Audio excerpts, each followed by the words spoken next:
Hello students, मैंने अपने previous lecture में आपसे बातें किया value of trigonometric ratio on 0 degree and 90 degree. So मैं इस लेक्चर में बातें करूंगा value of all T ratio at 30 degree, 60 degree and 45 degree. So मेरे प्यारे बच्चों, अगर मैं बातें करूं इस टॉपिक्स की तो मैं यहाँ पे पहले इसको लिख लेता हूँ ना, trigonometric ratio of specific angle. मैं जिसमें सेकेंड पॉइंट लिख रहा हूँ यहाँ पे, जैसा कि मैंने मेंशन कर रखा है, मैं लिख रहा हूँ T ratio of what 30 degree and 60 degree. अरे भाई, अगर मैं बातें करूँ यहाँ पे तो मैं सबसे पहले यहाँ पे एक देखो ट्रेंगल ले रहा हूँ जी। मैं एक ले रहा हूँ ट्रेंगल और ये है एक इक्विलेटरल ट्रेंगल जिसको मैं नाम दे रहा हूँ ए, बी और सी। मेरे प्यारे बच्चों, मैंने ये ट्रेंगल कुछ इस तरीके से लिया है कि इसकी साइड की लेंथ मैंने 2a मान रखा है ना। कितना मान रखा है जी? 2a। उसके बाद मैं क्या करूँगा, आप जहाँ समझ पा रहे हो कि ये भी एंगल होता है 60 डिग्री, ये वाला एंगल भी होता है 60 डिग्री और ये वाला भी कितना होता है जी? 60। मैं यहाँ पे इस एंगल का एक एंगल बाइसेक्टर ड्रॉ करूँगा जो कि इस साइड के ऊपर परपेंडिकुलर होगा, है ना। Angle bisector of equilateral triangle is perpendicular to the side BC। तो ये इसके ऊपर क्या होगा? परपेंडिकुलर होगा। या अगर मैं परपेंडिकुलर ड्रॉ करूँगा यहाँ पे, है ना, यहाँ से, तो ये इसको बाइसेक्ट करेगा। तो अरे भाई, मैं कह नहीं सकता हूँ क्या? मैं कह सकता हूँ कि अगर ये AM है ना, अगर ये एंगल बाइसेक्टर है जी, तो मैं यहाँ पे कह सकता हूँ कि ये हो जाएगा 30 डिग्री और ये भी कितना हो जाएगा? 30 डिग्री, है ना। मैंने यहाँ ड्रॉ कर लिया AD is perpendicular to BC। तो मैंने क्या किया, मैंने यहाँ पे लिया एक ट्रेंगल ABC जो कि इक्विलेटरल ट्रेंगल है। तो मैं यहाँ लिख लेता हूँ, हाँ मैं यहाँ लिख लेता हूँ जी, here triangle ABCB an equilateral triangle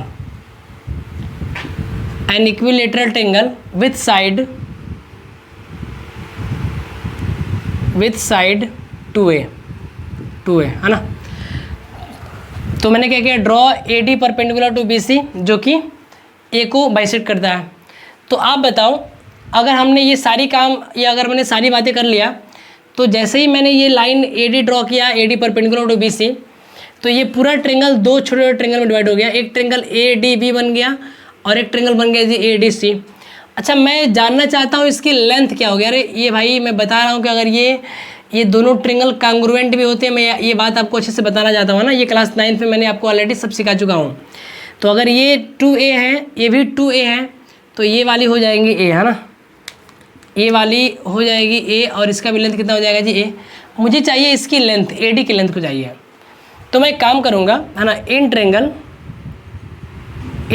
right angle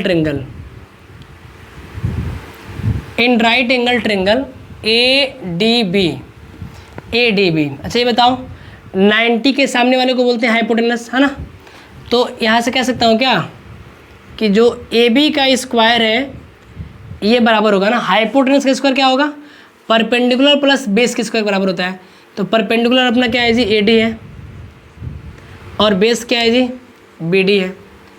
तो अगर मैं यहाँ से सारी वैल्यू को यहाँ पे रखूँ मेरे प्यारे बच्चों, या अगर मैं इसको यहीं पे सॉल्व करूँ, देखो ध्यान से, AB की लेंथ है 2a स्क्वायर, 2a का होल स्क्वायर। AD आपको नहीं दे रखी है, इस BD की लेंथ है a स्क्वायर। तो 2a का स्क्वायर कितना हो जाएगा? ये हो जाएगा 4a स्क्वायर और ये दे रखा है AD square plus a square. अगर मैं इस a स्क्वायर को यहाँ पे माइनस करूँगा तो 4a में से 1 बार अगर माइनस होता क्या बचेगा? 3a स्क्वायर बचेगा। तो मैं कह सकता हूँ कि AD square is equal to क्या हो जाएगा? 3a square. ऐसे तो फिर AD इज इक्वल टू क्या हो जाएगा जी? तो ये हो जाएगा √3a स्क्वायर, जिसको हम आसानी से कह सकते हैं मेरे प्यारे बच्चों कि जो अपनी AD की लेंथ होगी ये √3 आएगी। तो ये हो गया AD की लेंथ। कितना आ गया जी? ये मैंने फाइंड कर लिया A √3 इस AD की लेंथ है। नाउ स्टूडेंट्स, मैं अलग अलग ट्रेंगल में देखो काम करने वाला हूँ। जी। मैं काम करने वाला हूँ इस ट्रेंगल में, देखो ध्यान से, मैं यहाँ लिखने वाला हूँ इन ट्रेंगल, है ना, इन ट्रेंगल ABD या ADB in triangle A D B. देखो डी पे 90 डिग्री है, एंगल डी पे क्या है जी 90 डिग्री है, और ये जो बी है एक्यूट एंगल है, और ए बी क्या है जी एक्यूट एंगल है। मैं सबसे पहले इस एंगल के लिए काम करूंगा ना, 60 डिग्री के लिए काम करूंगा, या मैं पहले काम कर लूँ 30 के लिए तो कोई दिक्कत वाली बात नहीं है, बट मैं पहले काम करूँगा 60 के लिए। तो मैं अगर लिखना चाहूँ यहाँ पे साइन थीटा है ना, मैं अगर लिखना चाहूँ साइन 60 डिग्री। अच्छा ये बताओ साइन थीटा बराबर क्या होता है, तो आप बोलोगे सर जी होता है परपेंडिकुलर बाई बेस। तो मैंने बताया कि अगर आप ये एंगल चूज कर रहे हो, ये वाला एंगल, तो ये वाला कहलाएगा बेस। क्या कहलाएगा जी, ये वाला कहलाएगा बेस, और ये वाला कहलाएगा परपेंडिकुलर है ना। चलो मैं यहाँ मार्क कर लेता हूँ, परपेंडिकुलर ये हो गया बेस, और ये क्या हो गया जी हाइपोटेनस। तो बताओ ना परपेंडिकुलर कितना दिया है, आप बोलोगे सर ये दे रखा है a√3, हाइपोटेनस कितना दिया है तो 2a दिया है। a से a कट जाएगा तो क्या मिलेगा आपको √3/2। तो आप समझ सकते हो कि साइन 60 की वैल्यू कितनी होती है √3/2 होती है। मैं अगर बातें करूं कॉस 60 डिग्री की मेरे प्यारे बच्चों, तो ये होता है b/h है ना, ये होता है क्या, अच्छा मैंने गलत लिख दिया, यहाँ पे होता है क्या h, b/h होता है। तो मैं बताना चाहता हूँ कि बेस क्या है, बेस आपका a है, h क्या है जी, तो ये आपका 2a है, a से a कट जाएगा तो बचेगा 1/2। तो आप देख रहे हो कि cos 60 की वैल्यू कितनी हो गई जी 1/2 हो गई। मैं अगर बातें करूं मेरे प्यारे बच्चों tan 60 की, तो आप कह सकते हो मेरे प्यारे बच्चों ना, आप कह सकते हो कि tan 60 बराबर कितना होता है, tan बराबर होता है p/b। तो परपेंडिकुलर आपका क्या है a√3 है, बेस क्या है जी केवल a है, तो a से a कट जाएगा तो क्या मिलेगा आपको √3 मिलेगा। तो अगर आपने साइन 60 cos 60 tan 60 निकाल लिया है, तो बाकी की तीनों बातें आप आसानी से कर सकते हो ना, कि जो cosec 60 होगा है ना, इसका उल्टा होगा, इसका उल्टा मतलब क्या हो जाएगा 2/√3 हो जाएगा। जो sec 60 होगा जी है ना, sec 60 डिग्री, तो अच्छा लिखता हूँ 60 डिग्री, तो ये क्या हो जाएगा इसका उल्टा हो जाएगा, तो ये हो जाएगा 2/1 के मतलब केवल हो जाएगा 2। और tan का उल्टा कितना होता है cot, तो cot 60 डिग्री की वैल्यू कितनी हो जाएगी, ये 3/1 है, तो ये हो जाएगा 1/√3 हो जाएगा। तो मैं अगर इन सारी वैल्यू को यहाँ पे लिख दूँ ना, देखो मैं लिखता हूँ यहाँ पे, तो मुझे मिलेगा tan 60 की वैल्यू साइन 60 की वैल्यू कितनी होती है √3/2, इसकी कितनी होती है जी 1/2, इसकी कितनी होती है √3। अब इसका उल्टा की बातें कर लेता हूँ ना, इसका हो जाएगा 1/√3, इसका हो जाएगा 2 है ना, सेक का कितना हो जाएगा 2, और इसका हो जाएगा 2/√3। तो देखो मैंने ये सारी बातें यहाँ पे लिख दिया है। अब मैं बातें करूँगा इसी ट्रेंगल्स में 30 डिग्री एंगल के बारे में है ना, 30 डिग्री। तो मैं यहाँ लिखूँगा साइन 30 डिग्री, मैं यहाँ लिखने वाला हूँ मेरे प्यारे बच्चों साइन 30 डिग्री। देखो मैंने अब एंगल चेंज कर दिया, मैंने यहाँ पे अब एंगल इसको कर दिया जी, तो ये सारी बातें बिल्कुल चेंज हो जाएंगी, ये एक का ही रहेगा, ये चेंज हो जाएंगे। देखो मैं अब इस एंगल के रिस्पेक्ट में बातें कर रहा हूँ मेरे प्यारे बच्चों ना, मैंने ऐसे यहाँ पे एक ट्रेंगल है, राइट एंगल ट्रेंगल यहाँ पे देख पा रहे हो आप है ना, मैं बातें कर रहा हूँ अब इस एंगल के रिस्पेक्ट में। तो ये वाला हो जाएगा परपेंडिकुलर, जिसके ऊपर एंगल हो जाएगा बेस, और ये तो हमेशा रहेगा हाइपोटेनस है ना। तो मैं बताना चाहता हूँ कि ये जो ए देख रहे हो ना, ये हो जाएगा, ये एंगल के सामने है, तो ये हो जाएगा परपेंडिकुलर, और ये क्या कहलाएगा जी अब बेस। बाकी तो 90 के सामने वाला हमेशा हाइपोटेनस कहलाएगा। तो साइन 30 बराबर होता है परपेंडिकुलर बाई हाइपोटेनस, क्या होता है जी परपेंडिकुलर अपॉन में हाइपोटेनस। तो ये हो गया a/2a। अगर मैं इसको सॉल्व करूँगा तो हमें मिलेगा 1/2। अगर मैं cos 60 की बातें करूँ है ना, 30 की बातें करूँ सॉरी, तो ये होता है b/h। तो बेस कितना है जी a/√3, और h कितना है 2a। a से a कट जाए तो क्या मिलेगा √3/2 मिलेगा। और सिमिलरली अगर बातें करूँ मैं tan 30 की, तो p/b होता है। परपेंडिकुलर आपको a दे रखा है ना, परपेंडिकुलर दे रखा है कितना आपको a, और बेस दे रखा है a/√3, कट के आपको देगा a/1/√3। तो अगर मैं बातें करूँ cot 30 वैल्यू कितनी हो सकती है, तो मैं लिख सकता हूँ cot 30 डिग्री इक्वल क्या होता है जी इसका उल्टा ना, इसका उल्टा मतलब √3/1 अर्थात केवल √3। मैं अगर लिखूं sec30 तो इसका उल्टा कितना हो जाएगा जी, 2/√3 हो जाएगा। और मैं अगर बातें करूं cosec30 की मेरे प्यारे बच्चों, तो मैं कह सकता हूं 1/2 का अपोजिट क्या हो जाएगा, ये हो जाएगा 2/1 अर्थात 1। तो अगर मैं इन सारी वैल्यू को यहाँ पे लिख दूँ मेरे प्यारे बच्चों, तो हमें मिलेगा sin30 का मान कितना होता है, 1/2 होता है जी।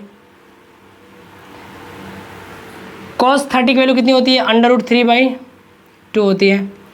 tan30 की 1/√3 होती है। cot30 की √3, sec30 की 2/√3 और cosec30 की 2 होती है।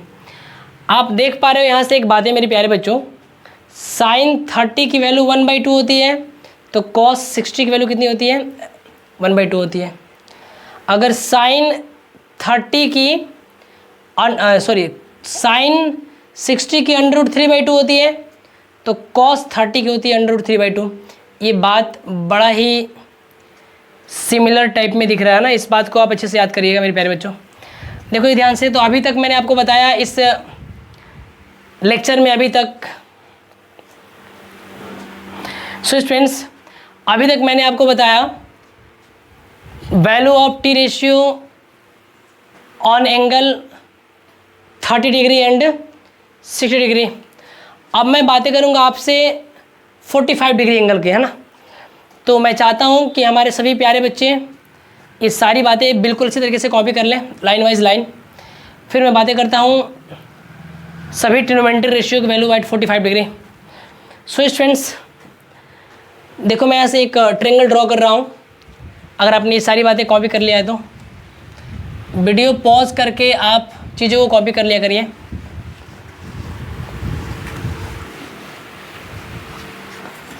मैं यहाँ से बातें कर रहा हूँ अब value of all trigonometric ratio at 45 degree. अरे भाई अगर मैं बातें करूँ 45 डिग्री की, देखो ध्यान से, तो मैं ड्रॉ कर रहा हूँ यहाँ पे एक आइसोसेल्स ट्रायंगल, है ना। मैं ड्रॉ कर रहा हूँ जी एक आइसोसेल्स ट्रायंगल के, ये वाला, ये हो गया आइसोसेल्स ट्रायंगल, है ना। ये वाली साइड इसके बराबर है। मैं बताना चाहता हूँ ये अगर लेंथ इसकी ए है तो इसकी भी कितनी है जी, ए है। इस ट्रायंगल का नाम है, मैं कुछ भी मान सकता हूँ, XYZ मान लूँ या ABCD मान लूँ, कोई दिक्कत नहीं है ना। XYZ मैंने मान लिया। It is the 90 degree and this angle is what, 45। तो ये वाला एंगल भी कितना हो जाएगा, 45 ही हो जाएगा, घबराने की बिल्कुल ज़रूरत नहीं है। तो मैं आपको ये बताना चाहता हूँ मेरे प्यारे बच्चों कि मैंने एक लिया ट्रायंगल, है ना। मैं कॉन्सेप्ट नंबर 3 की बातें कर रहा हूँ ऑफ एंगल 45 डिग्री, है ना, 45 डिग्री। तो मैं लिखना चाहता हूँ कि हेयर XYZ इज है ना, here triangle XYZ is an isosceles triangle, है ना, आइसोसेल्स ट्रायंगल जिसकी इक्वल साइड की लेंथ कितनी है, ए है, मैंने ऑलरेडी मेंशन कर रखा है। तो 90 डिग्री के सामने को क्या बोलते हैं हम लोग, हाइपोटेनस बोलते हैं जी। ये वाला क्या हो जाएगा अपना हाइपोटेनस। बाकी अगर मैं इस एंगल से काम करूंगा तो ये परपेंडिकुलर और ये बेस, और अगर इससे काम करूंगा तो ये परपेंडिकुलर और ये क्या हो जाएगा, बेस। दोनों ही सेम है, बहुत ज़्यादा कुछ फर्क पड़ने वाला नहीं है। तो मैं लिखूंगा बाई पाइथागोरस थ्योरम, है ना, by Pythagoras theorem. By Pythagoras theorem क्या लिख सकता हूँ जी, हाइपोटेनस का स्क्वायर कितना होता है, परपेंडिकुलर प्लस बेस के स्क्वायर के बराबर होता है जी, है ना। तो यहाँ से हम कह सकते हैं मेरे प्यारे बच्चों कि जो इसका हाइपोटेनस है वो क्या है, वो है XZ का स्क्वायर, XZ का स्क्वायर। ये हो जाएगा परपेंडिकुलर कितना है, A स्क्वायर, और ये भी कितना है जी, A स्क्वायर। तो ये दोनों की जरूरत हो जाएगा 2A स्क्वायर। और अगर हम यहाँ से XZ की वैल्यू निकालने का प्रयास करूँ मेरे प्यारे बच्चों, तो ये चला जाएगा अंडर रूट में, और ये आपको मिल जाएगा A√2। तो आप देख पा रहे हो इसकी लेंथ आ रही है A√2 आ रही है ना, अगर ये दोनों A है तो। अच्छा, ऐसी बातें कब हो रही हैं, मैं आपको अब ये बातें तब हो रही है मेरे प्यारे बच्चों कि जब इस ट्रायंगल XYZ के अगर दो साइड इक्वल हो तो आमने सामने की जो एंगल होती है ना बराबर होती है ना, angle opposite to equal sides are equal. तो अगर ये 90 है और इन दोनों सम ये दोनों एंगल का सम 90 होगा, तो फिर जाहिर सी बात है अगर ये x हो मैं मान लूँ और इसको मैं मान लूँ x, तो x + 90 इज इक्वल टू 180। तो सॉल्व करने पे हमको इन दोनों एंगल का वैल्यू कितना आएगा, 45 ही मिलेगा जी। अब मैं बातें करना चाहता हूँ आपसे वैल्यू ऑफ टी रेशियो क्या ना, मैं बातें करना चाहता हूँ मेरे प्यारे बच्चों वैल्यू ऑफ टी रेशियो की। आप देखो ध्यान से, मैं अगर यहाँ लिखूँ साइन 45 डिग्री की वैल्यू, अच्छा ये बताओ साइन बराबर क्या होता है, परपेंडिकुलर बाई हाइपोटेनस। आप देख पा रहे हो मेरे प्यारे बच्चों कि इसके लिए परपेंडिकुलर ए है और हाइपोटेनस क्या है जी, a√2 है। तो कट के क्या मिलेगा आपको, मिलेगा 1/√2। तो हम कह सकते हैं कि जो साइन 45 डिग्री की वैल्यू होगी ये होगी 1/√2, ये वाली होगी। मैं अगर बातें करूं cos 45 डिग्री की, है ना, तो ये होता है b/h। इसका बेस a है और h तो अभी आप निकाले हो a√2। तो इसकी भी वैल्यू सेम आ रही है, cos 45 की वैल्यू भी कितनी होती है जी, 1/√2 होती है ना। अगर मैं बातें करूं मेरे प्यारे बच्चों, है ना, tan 45 की, देखो जी tan 45 की, तो ये होता है p/b, कितना होता है जी, p/b। तो परपेंडिकुलर भी a है और बेस भी a है, तो ये आएगा 1। तो हम कह सकते हैं कि जो tan 45 डिग्री होता है ये क्या होता है, 1 होता है ना। अगर आपने साइन कॉस और tan 45 की वैल्यू निकाल लिया, तो इससे अगर हम उल्टी बातें करें, है ना, कि अगर tan का क्या होता है cot, तो फिर cot 45 की वैल्यू क्या होगी, cot 45 की होगी 1, sec 45 की क्या होगी जी, तो 1/√2 है तो √2/1, तो √2 केवल लिखेंगे। और अगर cosec की लिखूँ मैं बातें, साइन का जो उल्टा होता है cosec 45 की, तो ये भी हो जाएगी 1/, ये भी हो जाएगी √2/1 मतलब √2। तो अगर मैं इन सारी बातों को यहाँ पे फिल करने का प्रयास करूँ मेरे प्यारे बच्चों, तो साइन 45 होता है 1/√2, कॉस होता है 1/√2, tan होता है 1, कॉट होता है 1, ये √2 और ये वाले √2 हो गए, है ना। तो स्टूडेंट्स ये रहा अपना ट्रिग्नोमेट्रिक टेबल कुछ स्पेसिफिक एंगल के लिए, 0, 30, 45, 60 और 90 डिग्री के लिए। तो ये बातें बिल्कुल आपको बेहतरीन तरीके से याद कर लेनी है ना। अगर मैं इसको याद रखने का एक सिंपल सा ट्रिक के बारे में बातें करूँ मेरे प्यारे बच्चों ना, मैं अगर इसको याद रखने के लिए के एक सिंपल से ट्रिक के बारे में बातें करूँ, तो उससे पहले मैं आपसे बोलूँगा कि इसे आप पहले कॉपी कर लो, फिर मैं आपको बताता हूँ इससे जुड़ी हुई एक ट्रिक्स क्या ना। इससे पहले आप कॉपी कर लो मेरे सभी प्यारे बच्चों। सो फ्रेंड्स, हम सीखते हैं उस ट्रिक को, हम जिस ट्रिक की बातें कर रहे हैं ना, कि हम इसको एज ए ट्रिक्स कैसे याद रख सकते हैं। क्या हमें इस ट्रिग्नोमेट्रिक टेबल को बनाने के लिए क्या ज़रूरी है कि हम हमेशा ये सारे प्रूफ करके आएंगे? तो मेरा यही आपसे आंसर स्टूडेंट्स कि नहीं, ये कोई ज़रूरी नहीं है कि आप उस प्रूफ्स को जानें और तब जाके इसको लाएं। लेकिन मैं हमेशा आपसे बोलूँगा मेरे प्यारे बच्चों कि ट्रिक नाम की कोई चीज़ नहीं होती है। अगर आप कॉन्सेप्ट जानते हो तो वही कॉन्सेप्ट आपके लिए ट्रिक्स है। बिकॉज ट्रिक्स उसी बच्चे को याद रहती है जिसको कॉन्सेप्ट याद रहता है। तो मेरे प्यारे बच्चों, अगर मैं आपसे बातें करूँ ट्रिक्स की, है ना, तो मैं बोल सकता हूँ यहाँ पे ये एंगल हो गया अपना थीटा, ये अपना एंगल क्या हो गया जी, ये हो गया थीटा। अब मैं बातें कर रहा हूँ यहाँ पे 0 डिग्री एंगल की, 0 डिग्री, ये हो गया 30 डिग्री, ये 45 डिग्री, ये 60 डिग्री और ये वाला कितना हो गया जी 90 डिग्री। मैं बातें कर रहा हूँ साइन थीटा की, है ना, साइन थीटा की। मैं फिर से बातें करूँगा कॉस थीटा की जी, और मैं फिर बातें करूँगा लास्ट में टैन थीटा की। अगर मैंने ये तीनों बातें आपको समझा दी तो आप इजीली सारी बातें लिख लेंगे। देखो साइन थीटा के लिए क्या करना है आपको, सिंपल सा कुछ करना नहीं, ऐसे देखो ऐसे लिखना है, ऐसे 0 1, है ना, मैं यहाँ लिखता हूँ 0 1 2 3 और ये लिख देना 4। अब यहाँ से उल्टा चलना है, उल्टा 0, है ना। एक काम करते हैं, पहले यहाँ तक लिख लिया आपने। अब आपको क्या करना है, सबको डिवाइड करना है 4 से, सबको आपको डिवाइड करना है क्या जी 4 से डिवाइड करना है, चलो 4 से डिवाइड करना है। इसके बाद इसका निकालना है स्क्वायर रूट। अब जब इसको सॉल्व करो तो आपको मिलेगा 0, यहाँ सॉल्व करो तो क्या मिलेगा आपको 1/2 मिलेगा, यहाँ करोगे तो क्या मिलेगा जी, कट के ये 1/2 आएगा, तो 1 का 1, 2 का अंडर रूट में 2 मिलेगा। और अगर यहाँ पे सॉल्व करोगे तो अंडर रूट में 3 हो जाएगा और 4 का कितना मिल जाएगा 2, ये करोगे तो मिल जाएगा आपको 1। अच्छा अगर मैं बातें करूँ आपसे कॉस की, तो बिल्कुल इसका उल्टा, आपने क्या लिखा 0 1 2 3 4, मैं आपको वही बातें कर रहा था, तो यहाँ पे आपको उल्टा लिखना है ना, ऐसे लिखना है, ऐसे 4 3 2 1 0। और फिर से आपको सबको डिवाइड करना है 4 से, सबको कर लेना है डिवाइड, फिर से जी 4 से डिवाइड कर लेना, सबका निकालना है स्क्वायर रूट। अगर आप स्क्वायर रूट निकालोगे तो ये कट के आपको देगा 1, इसका हो जाएगा अंडर रूट 3 और अपॉन में 2, ये कट के 1/2 आएगा, तो ये 1 और अंडर रूट में हो जाएगा 2, क्योंकि ये परफेक्ट स्क्वायर नहीं होगा, ये 1 है, 4 का हो जाएगा 2 और ये आ जाएगा 0। तो जहाँ तक हमें उम्मीद है कि हमारे सारे प्यारे बच्चों को ये ट्रिक्स बिल्कुल बेहतर तरीके से समझ में आया होगा। हमको करना क्या है कि 0 से 4 तक लिखना है, 4 से डिवाइड करना है, और फिर 4 से लिखना है 0 तक, और फिर 4 से डिवाइड करके क्या कर देना, हमको स्क्वायर रूट निकाल देने हैं। देखो ध्यान से मैच करो, यहाँ पे 0 है ना, दिख रहा है क्या आपको, यहाँ पे 0 डिग्री की वैल्यू, साइन 30 देखो 1/2 है ना, 1/2, 1/√2, √3/2 और ये 1 हो गया।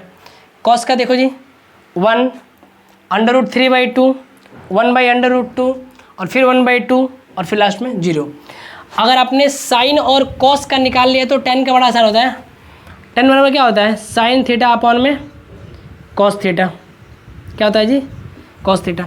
तो आपने साइन के लिए क्या लिखा था, आपने लिखा था 0, चलो मैं इसके सामने लिखता हूँ, आपको यहाँ लिखना है 0 1 2 3 4। अब इसका उल्टा 4 3 2 1 0। आपने साइन के लिए लिखा था ये वाला, कॉस के लिए लिखा था ये वाला, तो साइन बाई कॉस क्या होता है, tan होता है। अब इसको निकाल दो, इसका अंडर रूट निकाल दो, इसका स्क्वायर रूट, तो इसको सॉल्व करो तो मिलेगा आपको 0, इसको करने पे आपको मिलेगा 1/√3, इसका मिलेगा 1, इसका मिलेगा अंडर√3 और इसका मिलेगा नॉट डिफाइन, है ना। तो ये देख पा रहे हो मेरे प्यारे बच्चों कि ये हो गया tan थीटा को याद रखने के लिए ट्रिक। देखो यहाँ पे 0 दे रखा है, यहाँ पे 1/√3 दे रखा है, यहाँ पे 1 और आगे अंडर√3 और फिर क्या दे रखा है, नॉट डिफाइन। तो यहाँ से एक बातें और भी आप देख पा रहे हो, यहाँ से साइन में चल रहा है क्या 0 1/2 1/√2 अंडर√3/2 1, और देखो फिर यहाँ चल रहा है ऐसे 1 अंडर√3/2 1/√2 1/2 और ये 0, है ना। और अगर हम इसको डिवाइड करेंगे इससे तो मिल जाएगा 10, देखो 0/1 0 मिलेगा, इसको डिवाइड करेंगे अगर इससे तो 2 से 2 कट जाएगा, 1/√3 मिल जाएगा, है ना। यहाँ पे इसको करेंगे तो इससे कहाँ गया, इससे ये कट जाएगा तो मिलेगा 1, इसको करेंगे मेरे प्यारे बच्चों इन दोनों को तो 2 से 2 कटा अंडर√3 मिलेगा, और 1 को करेंगे 0 से तो क्या मिल जाएगा, नॉट डिफाइन हो जाएगा।